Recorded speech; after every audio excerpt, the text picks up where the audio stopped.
हवा में उड़ते एक फाइटर जेट का अचानक नीचे गिर पड़ना, धुएं का गुब्बारा, तेज धमाका और कुछ ही सेकंड में पूरा एयर शो दहशत में बदल जाता। ऐसे हादसे सिर्फ मशीनों की टूटने का दर्द नहीं लाते, बल्कि ये उन पायलट, उन इंजीनियरों और उन लोगों के दिलों पर चोट करते हैं जो इन विमानों को अपनी जान से ज्यादा भरोसा देते। दुबई एयर शो में तेजस फाइटर जेट के साथ हुआ ये हादसा भी बिल्कुल ऐसा ही था। सब कुछ सामान्य था, एयर शो चल रहा था, तेजस हवा में अपने प्रदर्शन के लिए तैयार था। पहला मोड़, दूसरा टर्न, सब कुछ बिल्कुल कंट्रोल में।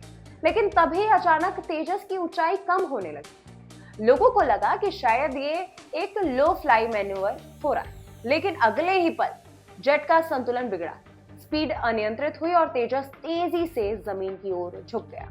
कुछ ही सेकंड में वो नीचे आ गया। चारों तरफ धुआं, आवाजें, अफरा तफरी और फिर बस खामोशी। एयर शो में आए लोग समझ ही नहीं पा रहे थे कि आखिर इतने परफेक्ट उड़ान भरने वाले विमान के साथ ये कैसे हो गया। लेकिन ये पहला हादसा नहीं था दोस्तों। आपको याद हो तो हम आपको बता दें कि 2025 का ये साल दुनिया और भारत दोनों के लिए लड़ाकू विमानों के मामलों में काफी दुर्घटनापूर्ण रहा है।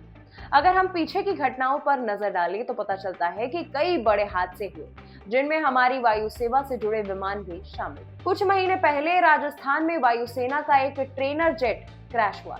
विमान के उड़ान भरने की कोशिश के कुछ ही मिनट बाद तकनीकी खराबी आई और पायलट को इमरजेंसी इंजेक्ट करना पड़ा। आसमान में खुले पैराशूट और नीचे गिरता विमान, ये दृश्य आज भी देखने वालों की यादों में ताजा है। इसी साल एक और घटना ने दुखद सुर्खियां बटोरी थी, जब अभ्यास मिशन पर निकला एक पुराना लड़ाकू विमान अचानक हवा में फेल हो गया और खेतों में जा गिर पड़ा।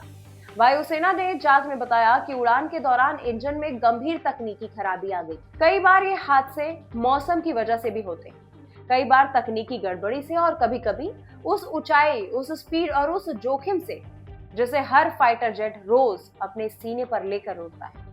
लेकिन इन सारे घटनाओं के बीच एक बात साफ है, तेजस सिर्फ एक विमान नहीं है, ये भारत की आत्मनिर्भरता का प्रतीक। तेजस की खूबियां बताती हैं कि ये क्यों आज भी दुनिया के बेस्ट लाइट फाइटर जेट्स में गिना जाता है। तेजस का पूरा डिजाइन हल्का है, तेज है और आधुनिक तकनीक से भरा हुआ है। इसका एरोडायनेमिक स्ट्रक्चर इसे हवा में बेहद स्थिर बताता है।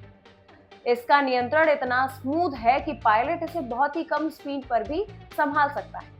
तेजस में fly by wire system, multi mode radar, बल्कि और भी कई सारी चीजें हैं और कई बड़ी बड़ी खूबियां हैं जो इसे अपने क्लास में सबसे आगे खड़ा करती है। तेजस की खासियत ये भी है कि बहुत ही कम मेंटेनेंस खर्च में तैयार रहता है। इसका टर्न अराउंड टाइम कम और इसमें इस्तेमाल होने वाला इलेक्ट्रॉनिक वारफेयर सूट इसे किसी भी मुकाबले में बेहद घातक बनाता है। इसीलिए हादसा चाहे कितना भी दुखद हो, एक सच ये भी है कि तेजस आज भारत की उन सफलताओं में से एक है जो हमें दुनिया के रक्षा मंच पर आत्मविश्वास से खड़ा करती है। तेजस का क्रैश होना सिर्फ तकनीकी जांच का विषय नहीं, ये उस भरोसे की परीक्षा भी है जिसे भारत ने इस विमान पर बनाया। हादसे दुख देते हैं, लेकिन ये उस मिशन को नहीं रोकते जिस मिशन का नाम है भारत की आसमान में अपनी ताकत खुद तैयार करना। फिलहाल इस खबर में इतना ही। मिलती हूँ मैं आपसे अगली वीडियो में, तब तक के लिए बने रहिए हमारे साथ, देखते रहिए हमारा डिजिटल प्लेटफॉर्म। नमस्कार, मैं हूँ गरिमा।